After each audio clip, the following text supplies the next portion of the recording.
Raise your hand if you're married. Raise your hand if you're married. Raise your hand if you're married. None of you are married. Raise your hand if you would like to be married to your baby's father. One. The rest of you who don't plan to get married, why don't you plan to get married? I'd like to know that. You already have your child to think about, and then a whole family to care for. You know, it's a lot of responsibility.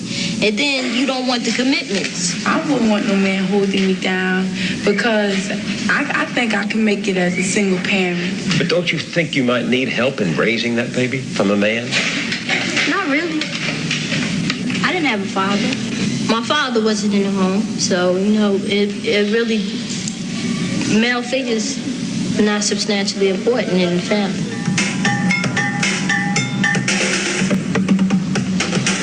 Thinking about holding up for no sex, my man. You know?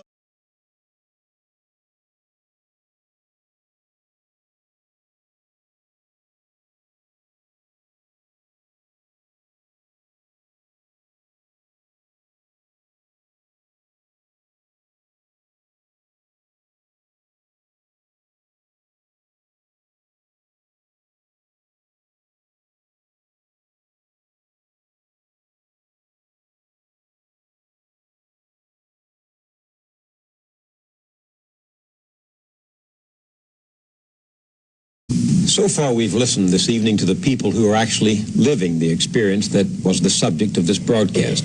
Now we want to hear from some people who come at the issue from different angles. With me are the Reverend Jesse Jackson, Charles Knox, who was born and reared in Newark and is now Director of Police there. He introduced me to Shaheed Jackson, whom Director Knox personally assigned to the police athletic program in Newark.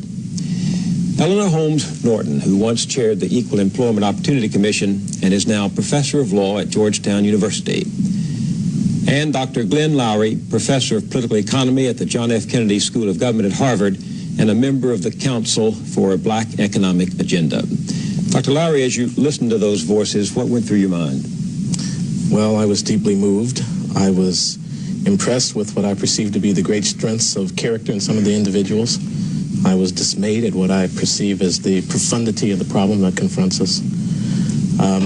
I was encouraged by some of what I heard said, particularly the emphasis on values. The strength and the helping hand that I saw coming from some people indigenous to that community made me hopeful about the possibilities that we can, even at this late date, still make a significant dent in the problem. But realistically, I was also chastened by the sense of the fact that we've got an awfully long way to go. It'll be decades before we can actually turn the circumstance around. What do you think, each of you, what do you think can be done to break the cycle of children, born of children, born of children? The third generation, as you saw in the film, of teenage mothers in one family. What can be done practically, specifically? This is not like any other social problem that has ever arisen in this country. This is not like unemployment. This is not like teenage delinquency. This is not even like children who can't read. This is a conundrum. This is a I want to get to it. I want to describe the beast before I try to get to the remedy. When you have a phenomenon as complex as to have cut to the very heart of the most basic institution in society, the family, you have got a real problem on your hands. There's no question that the mobilization, internal mobilization of the black community, as if their life depended on it, because it does, is the first priority. But we've got to understand as well what the context is. The social and moral context goes against what is happening in the United States today. Sex and crime and undisciplined forces surround the black community, do not emanate from it. Comes in through the tube every night. Comes in through the tube, is piped in 1,000 different ways. So that the black community is going against the grain, but go against the grain it must. It's got to do that itself. But again, in order to avoid the cynical connotation that this can be done in a self-made fashion without, for example, the jobs for the teenage boys to go to, is to create the possibility of an even worse situation. One thing I think we who prescribe remedies forget, and that is that virtually none of us are truly self-made people. Somewhere you can find something that made a difference. When you say to a boy that's 15, the last boy, for example, we don't know which way he's going.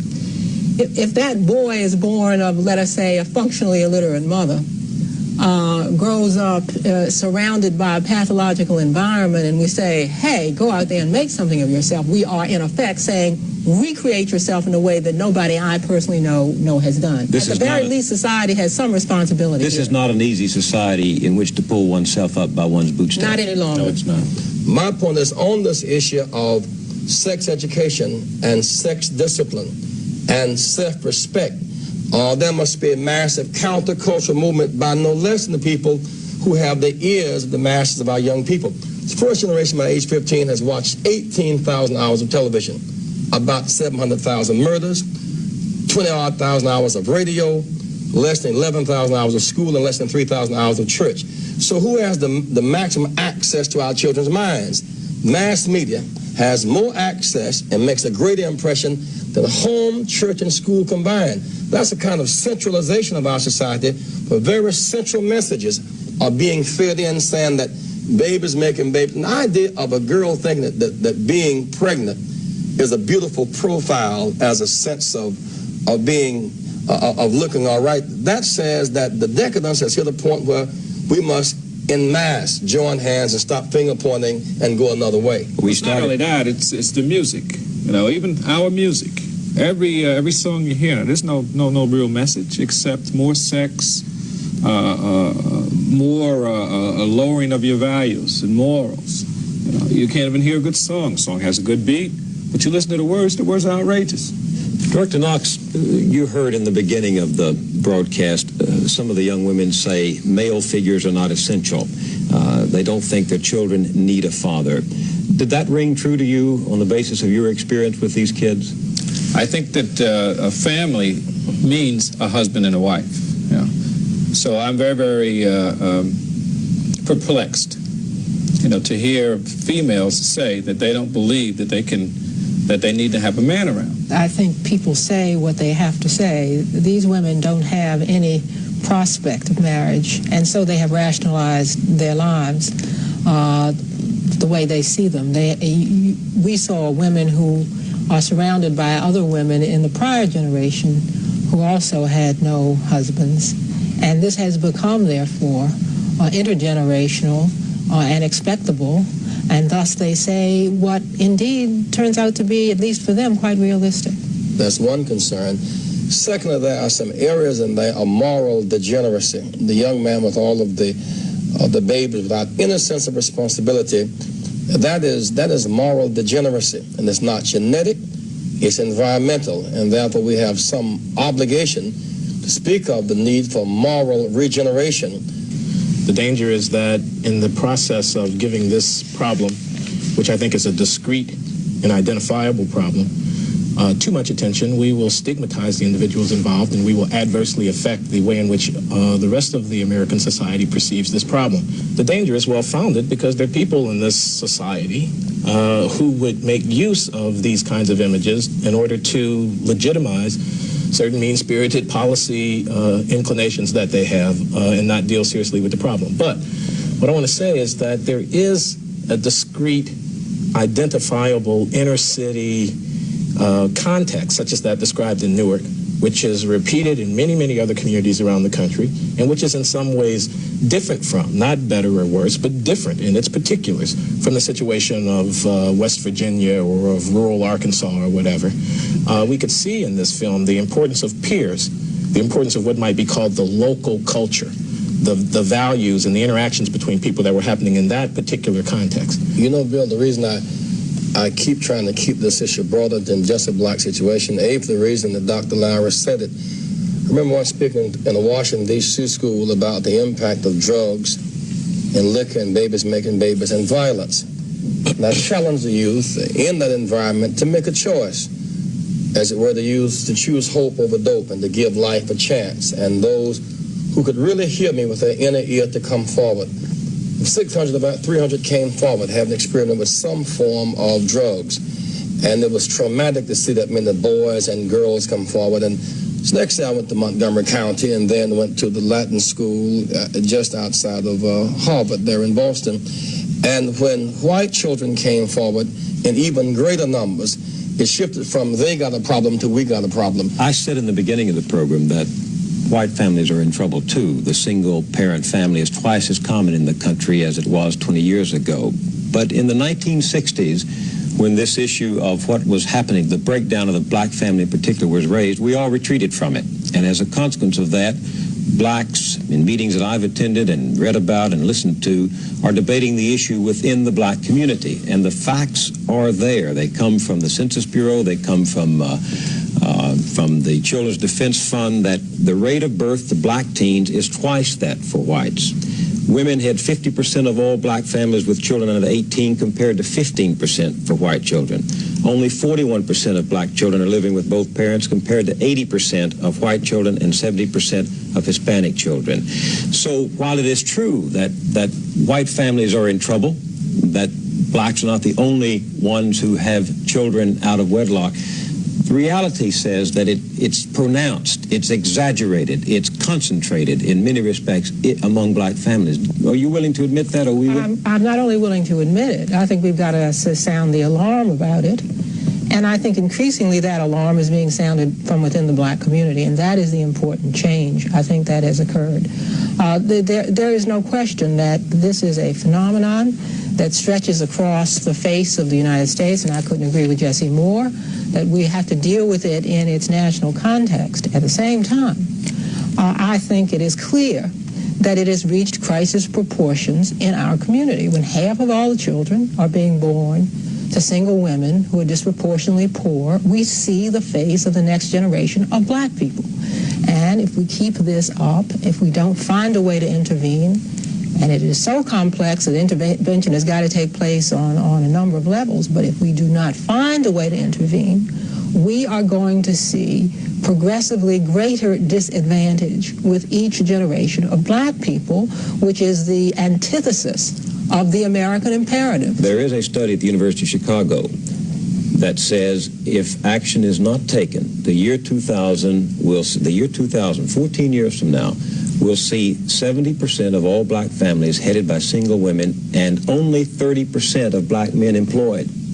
Now, that's the future you're talking about. And you know, in some sense, when we had the lack of government support mechanisms in days gone by, the only bulwark we had really was a sense of moral resistance, a sense of discipline, a sense of hope against hopelessness. What's happened to that? Well, in some sense, that hope has many of the grapes have been turned into raisins, and a lot of despair has set in.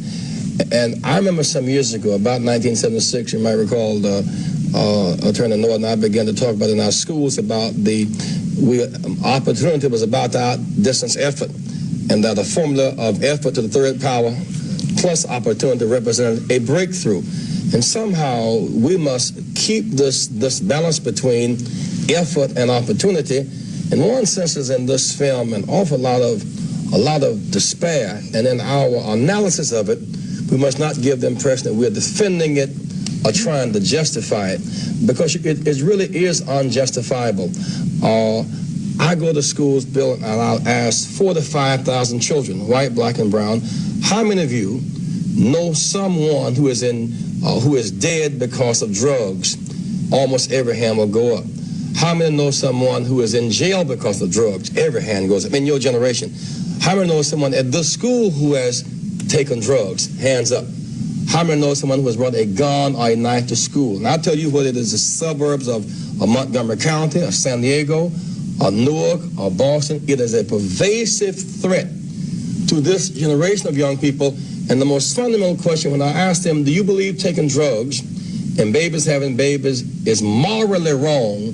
There's a split opinion. There's no absolute ethic or moral resistance. Mrs. Wallace said that. To taking drugs or the baby. Then I said, well, do you think that taking drugs will kill you? Well, we're not sure. You can afford a baby. Not sure. So there is neither the moral nor the mental resistance at this point to the drug alcohol phenomenon or the babies making babies. Now let's take three specific issues that were raised by the film, and we'll start with welfare. Charles Murray, in his book Losing Ground, called for scrapping the entire federal welfare and income support structure for people who can work, ADFC, Medicaid, food stamps, subsidized housing, and so on. He says this would leave the working age person with no recourse whatsoever except the job market, family members, friends, and public or private locally funded sources. Do away with it altogether. Force people to look for help from their peers and from whatever sources are nearby. And you saw in the film that one mother said, welfare makes me lazy. You heard Shaheed Jackson, your compatriot, say that it's become a way of life for many men over there. What do you think about welfare as a specific factor in this problem? Director Knox? Well, I don't think we should do away with it. I think some people need it. I don't think that we should allow it to be a self-perpetuating institution, though. What happens is there's no steps taken to provide any incentive for people to get off of it. The result is you end up with people who are hopeless, who feel that that's the easy way out, and particularly in my profession, it creates a real problem for me. How come? Because I find that some of the kids that you saw in those films, guys like the slick one who walks around and he makes all these babies and he has no sense of responsibility, there's the same stick-up guy that I have to arrest every day. See, not only is the impact on me, but the impact's on everyone else in our community. And the result is that we don't have any place to put these guys, and I'm a firm believer that some of them are unsalvageable. You know, as much as I feel, like Shaheed said, that's right. As much as I feel compassion, you know, for trying to salvage kids that can be salvaged, you know, by providing another alternative for them except for this crime and stuff, I believe that some of them are unsalvageable. And I based that on 21 years of police experience. You put your pencil down on the table when he said that. Were you disagreeing or agreeing with him? Are we going to have to give up on some of these and try for the next generation? Well, I hate to say we have to give up, but I agree that we are sometimes confronted with individuals whose behavior compels of us as a pragmatic and moral matter that they be dealt with accordingly.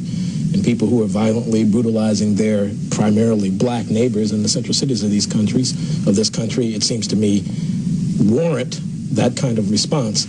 We'll come back on that point in just 1 minute after this message.